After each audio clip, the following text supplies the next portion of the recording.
Sosok Bribka Andri, anggota Brimopolda Riau, curhat ngaku dimutasi demosi.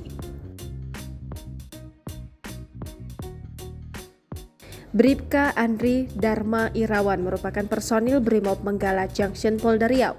Bribka Andri Dharma Irawan bertugas di Batalion B, pelopor Sat Brimopolda Riau yang berada di Menggala Junction, Kabupaten Rokan Hilir.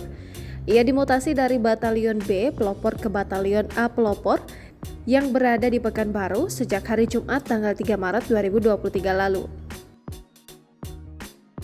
Sebelum dimutasi, Bribka Andri rupanya sempat diminta oleh Kompol Petrus mencari dana sebesar 53 juta untuk membeli lahan. Namun, Bribka Andri mengaku sudah berusaha mencari dan itu hanya dapat menyerahkan uang 10 juta rupiah kepada Kompol Petrus. Beberapa hari kemudian, Kompol Petrus meminta data dan lokasi di mana saja Bribka Andri dapat uang setoran tersebut. Ia pun menyerahkan datanya lewat chat WhatsApp pribadi Kompol Petrus hingga tak lama berujung dimutasi.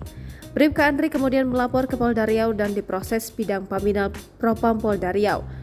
Namun hingga saat ini tidak ada perlindungan hukum terhadap Bribka Andri setelah membongkar kasus tersebut. Jangan lupa subscribe, share, komen, dan like ya!